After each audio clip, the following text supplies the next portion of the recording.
فرمایا کہ بہت سے روزہ دار ایسے ہوتے ہیں جنہیں سوائے بھوک کے کچھ بھی نہیں ملتا،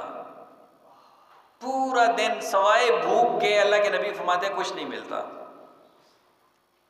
خالی پورا دن ایکسرسائز کی ہے، خالی پیٹ رکھا ہے، شام کو ضائع ہو گیا۔ بہت سے شب بیدار ایسے ہیں جنہیں شب بیداری میں سوائے جاگنے کے کچھ بھی نصیب نہیں ہوتا،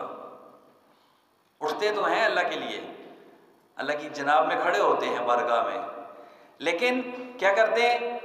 دل میں یہ آتا ہے کہ لوگ سارے سوئے ہوئے ہیں اور میں اس وقت جنید بغدادی بنا ہوا ہوں، اور اس کے دل میں لوگوں کے لیے نفرت کے اور حقارت کے جذبات آ رہے ہوتے ہیں کہ میں تو بڑی پہنچی ہوئی چیز ہوں، مجھے اللہ نے تہجد کی توفیق عطا فرمائی ہے۔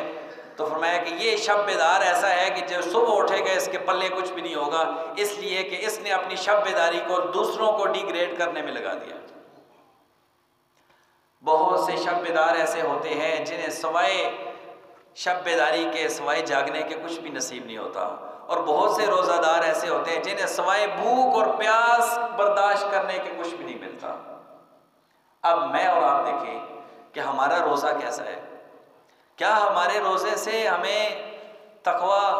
اللہ کا قرب، اللہ کی رضا، اللہ کی خوشنودی ملتی ہے، یا ہم اور بھی دور چلے گئے؟ خاص کر آج کل جو موبائل اور یہ جو چیزیں آ گئی ہیں، اس کی وجہ سے روزے کی روح بالکل ختم ہو گئی ہے، بالکل ختم ہو گئی ہے۔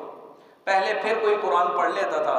اب موبائل ایسی چیز ہے کہ وہ صبح بھی موبائل ہے، دوپہر کو بھی موبائل ہے، شام کو بھی موبائل ہے، حتیٰ کہ تراویح کے اندر جب قرآن پڑھا جا رہا ہے اس وقت بھی لوگ موبائل دیکھ رہے ہیں۔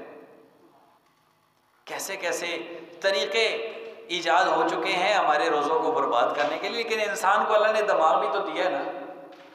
وہ ایک مہینے کے لیے انسانی چیزوں کو چھوڑ کر کے اپنی روح کو بالیدگی حاصل کرنے کے لیے، روح کو سرشار کرنے کے لیے اللہ رب العزت کے ساتھ لو لگا لے، تو اللہ تعالیٰ اس کے دل میں تقویٰ کی کیفیت پیدا فرمائے گا۔ کتب علیکم الصیام، تمہارے اوپر روزے فرض کیے گئے ہیں، یہ کوئی نئی بات نہیں ہے، کما کتب علی الذین من قبلکم، تم سے پہلے لوگوں پر بھی روزے فرض کیے گئے ہیں۔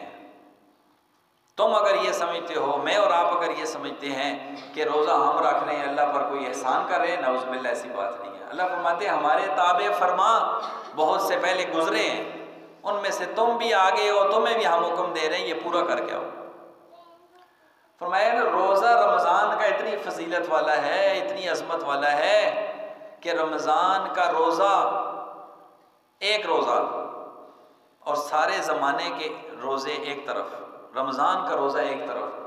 اگر کوئی شخص رمضان المبارک کا روزہ کھا لیتا ہے بغیر کسی عذر کے،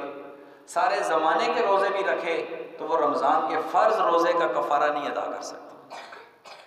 سارے زمانے کے روزے رکھے، الٹا لٹک جائے، جو فرض ہے وہ فرض ہے، وہ آپ نہیں ادا کر سکتے۔ چھوٹے چھوٹے عذر، چھوٹے چھوٹے عذر تراشیاں، چھوٹے چھوٹے بہانے، بی پی لو ہے، شوگر لو ہے، میری صحت اجازت نہیں دیتی، سب سے بڑا مفتی انسان کا اپنا دل اور اپنا ضمیر ہوتا ہے۔ میری صحت مجھے اس بات کی اجازت دیتی ہے کہ میں یہاں سے سفر کر کے دور جا کر کے پورا دن لائن میں کھڑا ہو کر کے پینشن کا حصول کر سکتا ہوں، مجھے موت واقع نہیں ہوتی ہے۔ میں پورا دن کسی مارکیٹ میں بیٹھ کر کے اخبارات پڑھ کر کے اپنا دن اور وقت گزار سکتا ہوں، مجھے کچھ نہیں ہوتا، لیکن رمضان آئے گا تو حضرت طبیعت بہت خراب ہے۔ بس کیا کرے، روزے کے بارے میں کیا کرنا چاہیے؟ روزے کے بارے میں وہ کرنا چاہیے جو اللہ نے کہا ہے، اور اللہ نے فرمایا تمہارے اوپر روزے فرض کیے گئے، اور کیا کہو۔ تو اس لیے یہ جو ایک ہمارے ہاں ایک وبا پھیل گئی ہے، نعوذ باللہ، اللہ پاک معاف فرمائے، روزہ کھانے کا جو کلچر ہے یہ بڑے پیمانے پر عام ہو گیا۔ اچھے بھلے لوگ، ہٹے کٹے جوان، صحت مند جوان، آپ کو روزے کی لذت کا کیا علم ہے؟ آپ کو روزے کی قدر و منزلت اس وقت معلوم ہوگی جب میدان محشر ہوگا اور آپ کو پیاس لگی ہوگی اور آپ کو پانی نہیں مل رہا ہوگا، وہاں آپ کا روزہ آپ کی پیاس کو کم کرے گا۔ اس کی شدت جو پیاس کی یہاں برداشت کی ہے، یہ آپ کو روزے آخرت میں کام آئے گی۔ وہاں آپ کو محسوس ہوگا